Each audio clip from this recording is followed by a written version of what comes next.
मेरा नाम अदिति है। मैं एक बड़े से बंगले में नौकरी करती थी। वहां का मालिक मुझे बाजार से सामान लाने के लिए भेजता था। बाजार में दुकानदार बड़े आदर से सिर झुकाकर खड़े हो जाते थे और मुझे मुफ्त में ढेर सारा सामान दे देते थे। वह सामान बैग में बंद होता था। घर लौटकर मैं वह सामान मालिक को सौंप देती थी। मालिक अपने कमरे में चले जाते और सामान को रख लेते थे। एक दिन मुझे कुछ गड़बड़ लगी। मैंने चुपके से बैग खोलकर देखा। जो कुछ उसमें था उसे देखकर मेरे पैरों तले जमीन खिसक गई। मेरे माता पिता की मृत्यु तब हो गई थी जब मैं केवल 8 साल की थी। उस समय मैं अनाथ हो गई थी। हम एक संयुक्त परिवार में रहते थे जिसमें मेरे चाचा चाची और उनकी 2 बेटियां थीं। मैं अपने माता पिता की इकलौती संतान थी। मेरे माता पिता की मृत्यु एक दुर्घटना में हुई थी। मेरे पिता के केवल 2 भाई थे और दोनों भाई अपने परिवारों के साथ एक ही घर में रहते थे। जब मेरे माता पिता इस दुनिया से चले गए तो मेरे चाचा ने मेरी देखभाल की जिम्मेदारी ले ली थी, लेकिन वह अपनी पत्नी से बहुत डरते थे। इस वजह से मेरी परवरिश ठीक से नहीं हो पाई। चाची मुझे खाने तक को ढंग से नहीं देती थीं।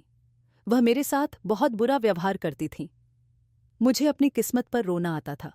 मेरा कोई भाई बहन भी नहीं था। शुरू शुरू में चाचा मेरा बहुत ख्याल रखते थे, मुझे अपने भाई की निशानी समझते थे, लेकिन धीरे धीरे मैं उनके लिए बोझ बन गई। इसमें मेरी चाची का पूरा हाथ था। वह चाचा को मेरे खिलाफ भड़काती रहती थीं। अब वह मुझे बर्दाश्त नहीं करते थे। मेरे पिता का घर में हिस्सा था जो मुझे मिलना चाहिए था, लेकिन चाचा ने उसे भी हड़प लिया। उनका कहना था कि मैं उनके साथ रहती हूं इसलिए मेरा खर्चा वही उठाते हैं, इसीलिए वह हिस्सा भी उनका है।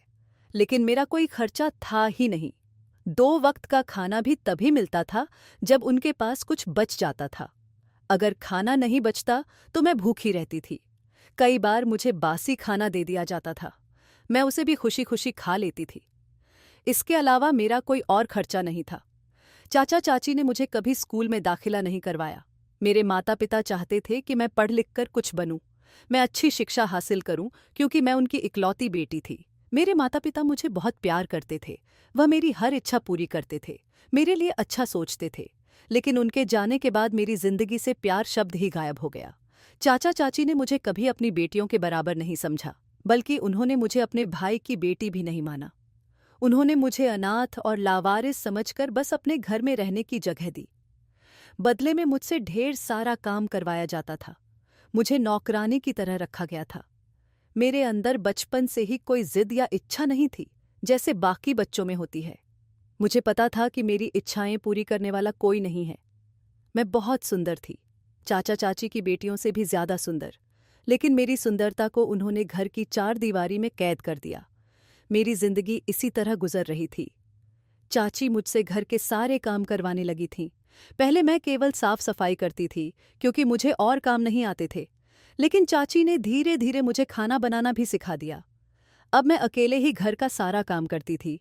उनकी बेटियां मेरी उम्र की थीं। मेरे पिता और चाचा की शादी एक साथ हुई थी। मैं माता पिता की शादी के 5 साल बाद पैदा हुई थी। चाचा की एक बेटी मुझसे बड़ी थी और एक मुझसे 1 साल छोटी। चाची ने अपनी बेटियों से कभी काम नहीं करवाया। उनकी बेटियां स्कूल जाती थीं। चाची का कहना था कि वे पढ़ाई करती हैं, इसलिए घर का कोई काम नहीं करेंगी। वे स्कूल से लौटकर आराम करती थीं और शाम को ट्यूशन पढ़ने चली जाती थीं। अगर मैं कभी कोई काम करने से मना करती तो मुझे बहुत डांट पड़ती थी। जब चाचा को ज्यादा गुस्सा आता तो वे मुझे थप्पड़ भी मार देते थे। मुझे अब हर चीज बर्दाश्त करने की आदत हो गई थी। मुझे अपनी जिंदगी अच्छी नहीं लगती थी। किसी की मार से भी कोई फर्क नहीं पड़ता था। मैं एक ढीठ इंसान बन गई थी। यहाँ मेरे साथ बहुत अत्याचार होता था। चाचा चाची ने कभी नहीं सोचा कि वे मेरे साथ ऐसा क्यों करते हैं। मैं एक अनाथ बच्ची थी। मेरे माता पिता के जाने के बाद मेरे सारे हक छीन लिए गए। मुझे ऐसी जिंदगी दी गई कि मैं सोचने पर मजबूर हो जाती थी। मैं अपनी किस्मत पर रोती थी, सोचती थी कि काश मैं भी अपने माता पिता के साथ मर गई होती। तब मुझे यह सब बर्दाश्त नहीं करना पड़ता। मेरा इस दुनिया में कोई अपना नहीं था जिसके पास मैं जा सकूं। कोई नहीं था जो मुझे प्यार करता, मेरा ख्याल रखता। चाचा चाची मेरा फायदा उठाते थे। मैं चुपचाप उनकी कड़वी बातें और अत्याचार सहती थी। उन्होंने मेरी जिंदगी को मेरे लिए बोझ बना दिया था। बहुत कम लोग ऐसे होते हैं जो अनाथ बच्चों को उनका हक देते हैं। धीरे धीरे मेरी जिंदगी इसी तरह गुजर रही थी। मेरी उम्र 22 साल हो गई थी। मैंने घर का सारा काम संभाल लिया था, वह भी बहुत अच्छे से। लेकिन चाची को फिर भी मुझसे कोई न कोई शिकायत रहती थी। वे मेरी गलतियां ढूंढने का कोई मौका नहीं छोड़ती थीं। मेरे पास इसका कोई उपाय नहीं था। मैंने उनकी बातों को अनसुना करना सीख लिया था। मुझे पता था कि वे जानबूझकर ऐसा करती हैं। मैं अपनी हर गलती सुधारने की कोशिश करती थी, लेकिन वे जबरदस्ती मेरे हर काम में कमी निकालती थीं। मैंने सोच लिया था कि हर बार गलती मेरी ही नहीं होती। चाची का यही काम था कि वे दिन भर घर में खाली बैठकर गली की औरतों से मेरी बुराई करती थीं। वे कहती थीं कि मैं ऐसा करती हूँ, वैसा करती हूँ, लेकिन मुझे उनकी बातों का कोई फर्क नहीं पड़ता था। मुझे परवाह नहीं थी कि लोग मेरे बारे में क्या कहते हैं या क्या सोचते हैं। क्या अच्छा बात थी, लोग मुझे अच्छा समझें या लाचार, मुझे कोई फर्क नहीं पड़ता था। हमारे घर में अक्सर पड़ोस की विद्या चाची आया करती थीं। वह बहुत चालाक औरत थी। उसे गली के हर घर की खबर रहती थी। उसका यही काम था। चाची को उसकी यही बात पसंद थी। वे उसे रोज घर बुलाती थीं और गली की सारी औरतों की खबर लेती थीं। आज किसके घर में क्या हुआ ये सब। एक दिन जब विद्या चाची हमारे घर आईं तो चाची ने मुझे उनके लिए कॉफी बनाने को कहा। मैं चुपचाप कॉफी बनाकर ले गई। मुझे देखते ही विद्या चाची ने मेरे बारे में पूछना शुरू कर दिया। चाची को मुझसे हमेशा शिकायत रहती थी। वे कहती थीं कि मैंने उनका सारा घर संभाल कर उनका जीना मुश्किल कर दिया है। सारा काम करने के बाद भी वे मुझे कामचोर कहती थीं। उस दिन भी वे विद्या चाची को यही सब बता रही थीं। कह रही थीं कि इस लड़की को हमने रहम करके घर में रखा है, वरना इसे कभी नहीं रखते। उस दिन विद्या चाची ने चाची को एक नई बात बताई। उन्होंने कहा कि वे एक बड़े घर के मालिक को जानती हैं। उनका बहुत बड़ा बंगला है। वहां उनकी छोटी बहन काम करती थी, लेकिन अब वह काम छोड़ रही है। उसकी जगह उन्हें नई नौकरानी चाहिए। विद्या चाची ने कहा कि अगर चाची चाहें तो मुझे वहां काम पर भेज सकती हैं। इससे चाची की मुझसे जान छूटेगी और उन्हें हर महीने पैसे भी मिलेंगे। पैसे का नाम सुनते ही चाची फौरन तैयार हो गई। उन्होंने विद्या चाची से सारी जानकारी ले ली। विद्या चाची ने कहा कि वे मुझे खुद वहां काम पर छोड़कर आएंगी। उन्होंने बताया कि वह आदमी अच्छी तनख्वाह देता है। बस इतना सुनते ही चाची ने उसी दिन मुझे वहां भेजने की तैयारी शुरू कर दी। लेकिन फिर उन्होंने सोचा कि पहले चाचा से बात कर लें। जब चाचा काम से घर लौटे तो चाची ने विद्या चाची की सारी बातें उन्हें बताईं। पहले चाचा ने मना कर दिया। उनका कहना था कि वे मुझे किसी के घर काम करने नहीं भेज सकते। चाहे घर में जितना काम करवाओ, लेकिन किसी और के घर भेजने की इजाजत नहीं दे सकते। एक जवान लड़की को किसी के घर काम पर भेजना ठीक नहीं है। लेकिन चाची ने चाचा से झूठ बोल दिया। उन्होंने कहा कि वे लोग उनके जानने वाले हैं, वहां मुझे कोई परेशानी नहीं होगी। चाची ने कहा कि घर के खर्चे बहुत बढ़ गए हैं, चाचा की तनख्वाह से पूरा नहीं होता। जिस घर में वे मुझे भेजना चाहती हैं वह लोग बहुत अमीर हैं। चाची उन्हें अच्छे से जानती हैं, वे उनके दूर के रिश्तेदार हैं, वहां कोई चिंता की बात नहीं है। चाची ने साफ साफ झूठ बोला था। चाचा ने उन लोगों को कभी देखा तक नहीं था, फिर भी वे उनके दूर के रिश्तेदार बन गए। लालच के कारण चाची ने अपनी बात मनवा ली। चाचा भी मुझे भेजने के लिए तैयार हो गए। वैसे भी वे हमेशा चाची की बात मानते थे। उन्होंने एक बार भी नहीं सोचा कि एक जवान लड़की को किसी अनजान घर में काम पर भेजना कितना गलत है, वह भी ऐसे घर में जिसके बारे में कोई जानकारी ही नहीं थी। कोई भी इस बात की परवाह नहीं कर रहा था। सब मतलबी थे। मैं भी अब इस घर में नहीं रहना चाहती थी। मैं इन सब से दूर जाना चाहती थी। मैं इनसे तंग आ चुकी थी, इसलिए मैं काम पर जाने के लिए तैयार हो गई। मैंने सोचा कि वे लोग जैसे भी हों, चाचा चाची से तो बेहतर ही होंगे। कम से कम वहां सारा काम करने के बाद मुझे ताने तो नहीं सुनने पड़ेंगे जो यहां सुनने पड़ते थे। मैंने सुना था कि वे लोग अच्छा खाना देते हैं, पहनने के लिए कपड़े भी देते हैं। यहाँ मेरे पास केवल 2 जोड़े कपड़े थे जो चाची ने अपनी बेटियों के पुराने दे दिए थे। मैंने कभी नए कपड़े नहीं पहने। मैंने सोचा कि वहाँ काम करके अच्छा खाना और कपड़े तो मिलेंगे जो यहाँ कभी नहीं मिले। यहाँ खाना भी अच्छा नहीं बनता था। जब भी कुछ अच्छा बनता वह मुझे मिलने से पहले खत्म हो जाता। हफ्ते में एक बार ही अच्छा खाना मिलता था। हलवा, पूरी, खीर जैसी चीजें तो कभी नहीं मिली। हमेशा दाल और सब्जी ही बनती थी। आखिरी बार मैंने अच्छा खाना गली में हुई एक शादी में खाया था। उस शादी को भी 1 साल हो गया था। मैंने सुना था कि अमीर लोग रोज अच्छा खाना खाते हैं। उनके घर में रोज तरह तरह का खाना बनता है। उनका बचा हुआ खाना नौकर खाते हैं। इस बात से मुझे बहुत खुशी हो रही थी। मैं बच्चे की तरह खुश थी। यह सच था कि 8 साल की उम्र से मुझे जिंदगी में सुकून नहीं मिला। न अच्छा खाना मिला, न अच्छे कपड़े। इसलिए मैं इन छोटी छोटी बातों पर खुश हो जाती थी। मुझे नहीं पता था कि क्या सही है और क्या गलत। मुझे क्या पता था कि किसी के घर काम करना अच्छा होता है या बुरा। मैं बाहर तभी निकलती थी जब हम किसी शादी में जाते थे। मैंने बाहर का माहौल भी ठीक से नहीं देखा था। मुझे बस अपने खाने और रहने की फिक्र थी, और इन लोगों से दूर रहने की, जिन्होंने मुझे कभी अपना नहीं समझा। चाचा की हामी मिलते ही चाची ने अगले दिन विद्या चाची को घर बुला लिया। मुझे भी तैयारी करने को कह दिया। चाची ने मुझे पहले ही समझा दिया था कि वहां मुझे किस तरह काम करना है। मालिक जो कहे वह चुपचाप करना है। उनकी सारी बातें माननी है। बातों बातों में उन्होंने मुझे बता दिया कि अब मुझे वहां ही रहना है। इस घर में मेरी कोई जगह नहीं है। वैसे भी इस घर में मेरे लिए पहले से कोई जगह नहीं थी। जो थोड़ा सा रहम करके रखा था वह भी अब नहीं रखना था। मैंने सोचा कि जिस घर में काम करने जा रही हूं, शायद वहां मुझे कुछ अच्छा करने को मिले। जिंदगी में पहली बार चाची ने मुझसे थोड़ी नरमी से बात की थी, लेकिन उनके व्यवहार में प्यार अभी भी नहीं था। अब मुझे उसकी जरूरत भी नहीं थी।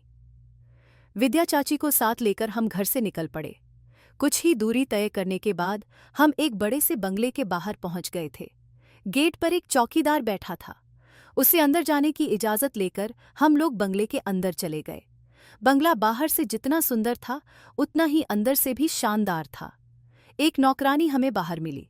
उसने हमें अंदर ले जाकर एक बड़े से कमरे में बिठा दिया। कुछ देर बाद वहां एक आदमी आया। वह बिल्कुल वैसा दिखता था जैसा टीवी के धारावाहिकों में अमीर लोगों को दिखाया जाता है। उसने आकर हमसे सब कुछ पूछा। चाची को तनख्वाह के बारे में भी बता दिया। उसने पूछा, क्या यह लड़की घर का सारा काम संभाल सकती है? चाची ने फौरन बोलना शुरू कर दिया, यह सारा काम जानती है, आप जो कहेंगे यह कर लेगी। चाची की बात सुनकर उसने मुझे एक नज़र देखा और मुझे अपने घर में काम पर रखने को तैयार हो गया। उसने कहा कि मैं यहीं उनके घर में रहूंगी। चाची ने तुरंत हामी भर दी। वे तो यही चाहती थीं। इस तरह मुझे काम मिल गया।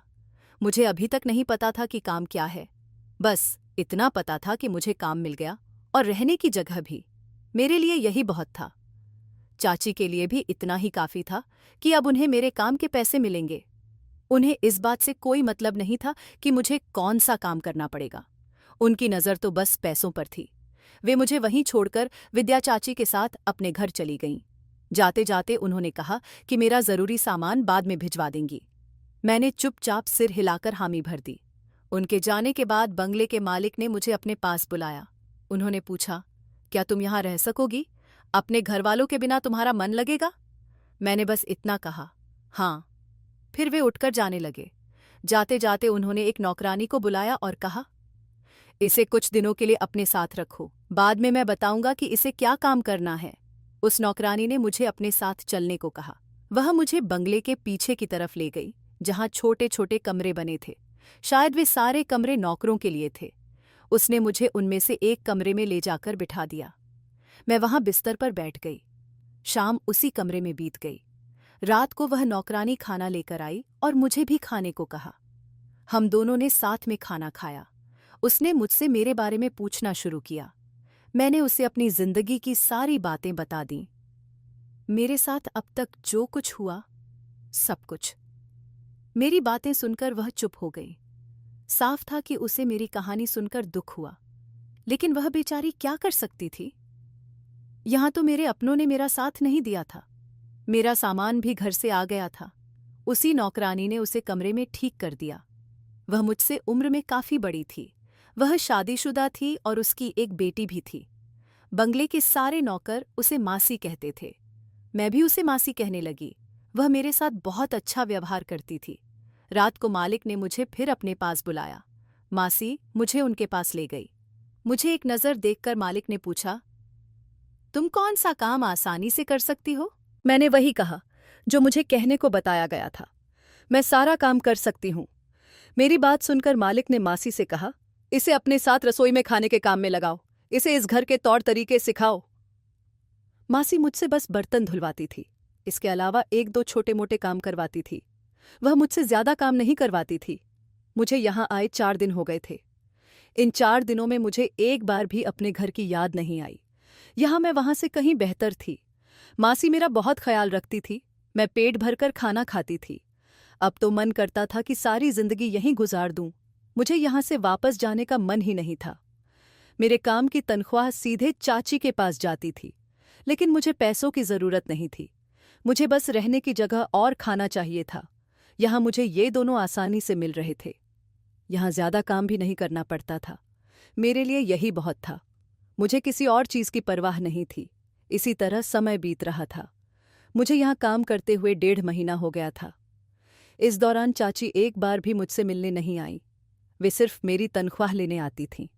पैसे लेने के बहाने मुझसे मिल लेती थीं, लेकिन उन्होंने कभी नहीं कहा कि मैं एक दिन के लिए भी उनके साथ घर चलूं। मैं चुपचाप उन्हें देखती रहती थी। वे पैसे लेकर चली जाती थीं। उनके इस लालच से मुझे बहुत दुख होता था। आज मालिक ने मुझे अपने कमरे में बुलाया था।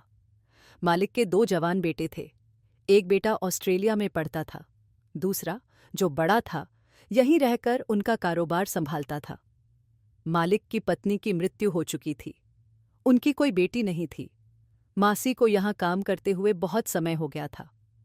वह मालिक की पत्नी के समय से काम कर रही थी। मालिक और उनके बच्चों के काम मासी ही देखती थी। कोई और नौकर या नौकरानी उनके निजी काम नहीं करती थी। मुझे हैरानी थी कि आज से पहले मालिक ने मुझे कभी इस तरह अपने पास नहीं बुलाया था। आज अचानक क्या हुआ? क्या मैंने कोई गलती कर दी थी?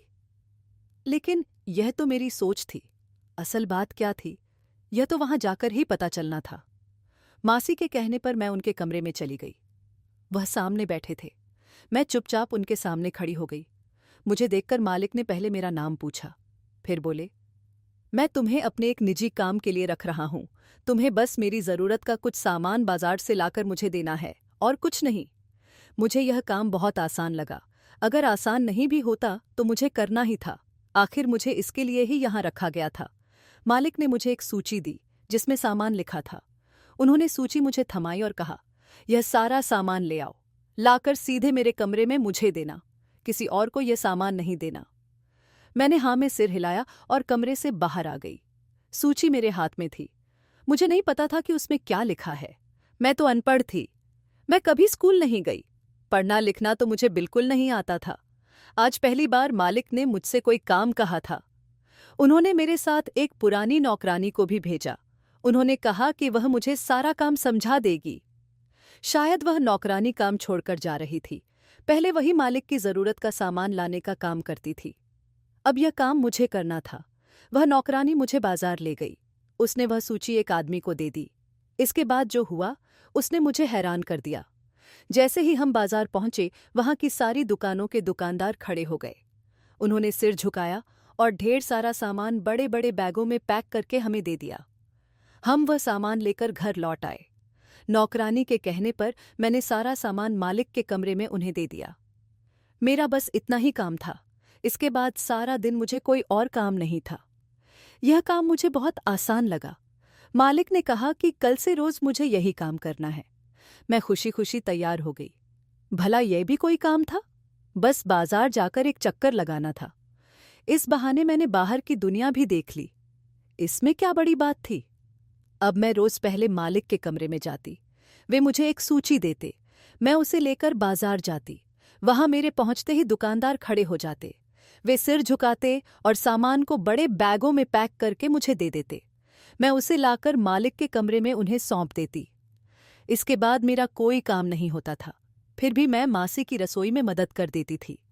वह मुझे बहुत मना करती थी। कहती थी, तुमने अपना काम कर लिया, यह मेरा काम है। लेकिन मैं हर बार उनकी मदद कर देती थी। मासी मुझे बहुत प्यार करती थी। उन्होंने मेरे लिए बहुत कुछ किया था। अगर मैं उनके साथ थोड़ा सा काम कर देती तो क्या बिगड़ जाता? वैसे भी सारा दिन खाली बैठकर मैं बोर हो जाती थी, इसलिए मैं उनकी मदद करती थी। इससे मासी भी बहुत खुश हो जाती थीं। सब कुछ बहुत अच्छा चल रहा था। मैं रोज अपना काम अच्छे से करती। बाजार से सामान लाकर मालिक को दे देती। मैंने कभी नहीं सोचा कि उन बैगों में क्या होता है। मुझे इसकी कोई उत्सुकता भी नहीं थी। लेकिन एक दिन जब मैं सामान देकर मालिक के कमरे से मासी के पास लौटी तो मासी ने मुझसे पूछ लिया, तुम जो रोज बैग लाती हो उसमें क्या सामान होता है? मैंने कहा, मुझे नहीं पता कि बैग में क्या है। मासी ने बताया, पहले जो नौकरानी यह काम करती थी मैंने उससे भी यही पूछा था, लेकिन उसने भी मुझे कभी कुछ नहीं बताया। मैंने मासी से कहा, मुझे नहीं पता, दुकानदार बस सामान को बैग में पैक करके दे देते हैं, मैं उसे लाकर मालिक को सौंप देती हूं। मासी ने कहा, अदिति, क्या तुम्हें नहीं लगता कि उस बैग में आखिर होता क्या है? यह सोचने वाली बात है। आज तक हमें नहीं पता कि बैग में क्या सामान होता है। मालिक बाजार से क्या मंगवाते हैं? मैंने मासी को यह भी बताया कि सारे दुकानदार वह सामान मुफ्त में दे देते हैं। यह सुनकर मासी को और ज्यादा हैरानी हुई। उन्होंने कुछ और कहा, लेकिन फिर अपने काम में लग गईं। मेरा दिमाग उनकी बातों पर अटक गया था। मैं सोच में पड़ गई कि आखिर बैग में क्या होता है। पहले मैंने इस बारे में कभी नहीं सोचा था, लेकिन मासी की बात सुनकर मुझे यह जानने की उत्सुकता होने लगी कि मालिक क्या मंगवाते हैं। लेकिन इसका पता कैसे लगे? न मैं मालिक से यह पूछ सकती थी, न दुकानदार मुझे कुछ बताते। सोच सोचकर मेरा दिमाग खराब हो रहा था कि बैग में क्या है। तभी मेरे दिमाग में एक विचार आया, क्यों ना मैं चुपके से बैग खोलकर देख लूं कि उसमें क्या है। अगले दिन मैंने ऐसा ही किया। बाजार से सामान लेकर जब मैं घर लौट रही थी तो मुझे पता था कि घर पर बैग नहीं खोल सकती, वहां बहुत सारे लोग होते हैं। इसलिए मैंने रास्ते में ही बैग खोलने का फैसला किया। जैसे ही मैंने बैग खोला, मेरे पैरों तले जमीन खिसक गई। बैग में जो सामान था उसे देखकर किसी के भी होश उड़ सकते थे। उसमें ढेर सारी नोटों की गड्डियां थीं। मैंने फौरन बैग को अच्छे से बंद किया और घर की तरफ चल पड़ी। घर पहुंचते ही मैंने सामान मालिक को दे दिया और अपने कमरे में चली गई। मुझे बहुत डर लग रहा था। अगर मालिक को पता चल गया कि मैंने बैग खोला है तो न जाने मेरे साथ क्या होगा। मुझे खुद पर बहुत गुस्सा आ रहा था। मुझे यह सब नहीं करना चाहिए था।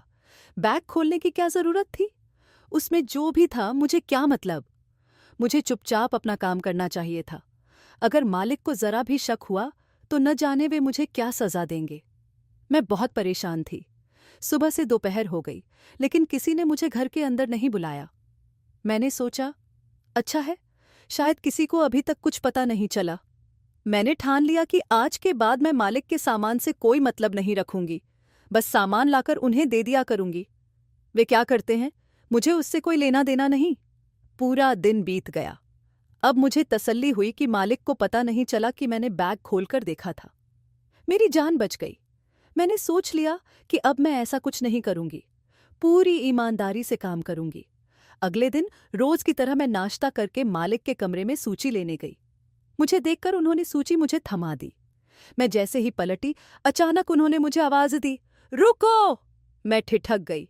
मुझे समझ आ गया कि मालिक को मुझ पर शक हो गया है। उन्होंने मुझे पीछे मुड़ने को कहा। मैं बहुत डर रही थी। चुपचाप उनकी तरफ पलटी और सिर झुका लिया। उन्होंने पूछा, क्या तुमने कल मेरा सामान खोलकर देखा था? मैं हैरान थी कि उन्हें कैसे पता चला। मैंने कुछ चुराया तो नहीं था। सब कुछ वैसा ही था। वे मेरे जवाब का इंतजार कर रहे थे।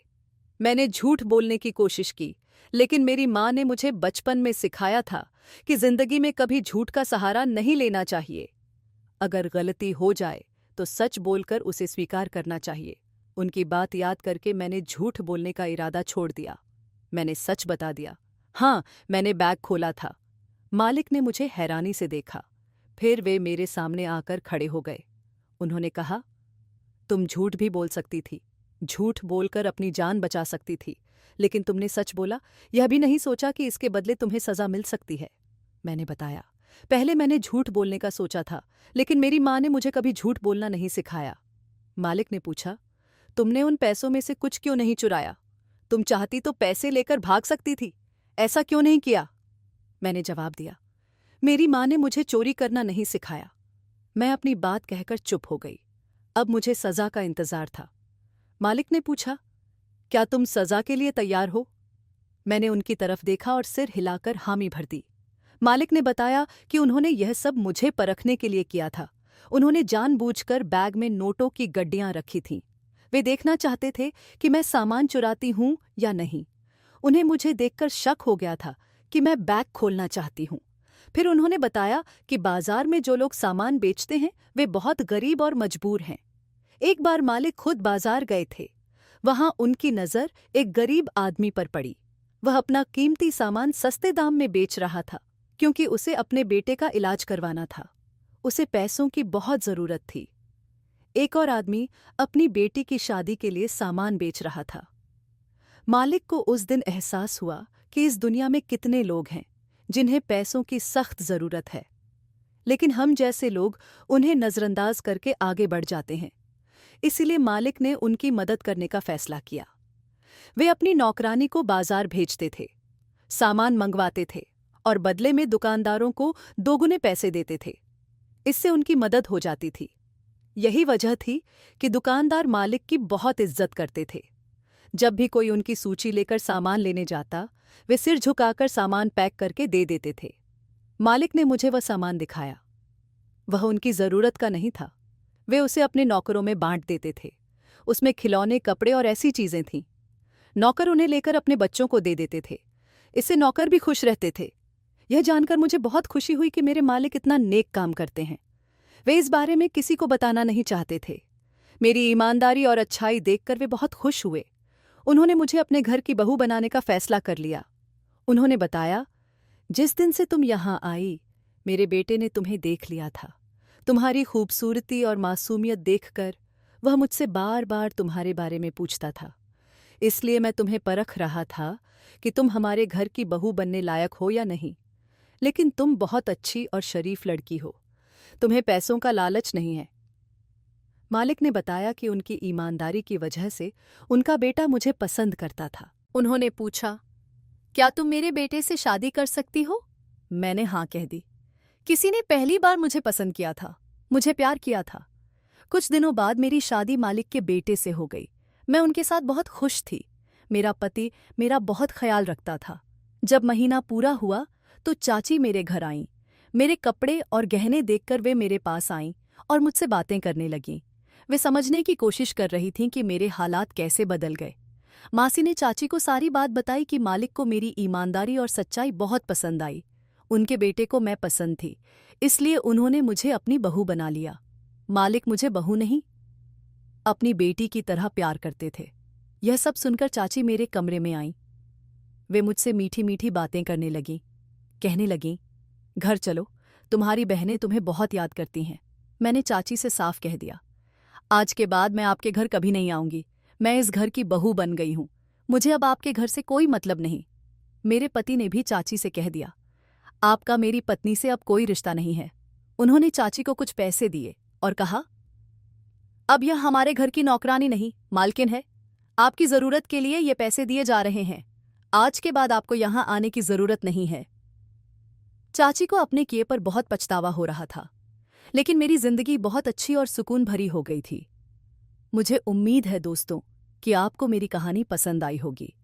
अगर यह कहानी आपके दिल को छू गई तो इसे अपने दोस्तों और परिवार के साथ ज़रूर बांटें। मेरी कहानी से अगर आपको कुछ सीखने को मिला या यह आपको अच्छी लगी तो अपने विचार मेरे साथ साझा करें। और हाँ, ऐसी ही दिलचस्प कहानियों के लिए बने रहें ताकि अगली कहानी आप तक सबसे पहले पहुंचे।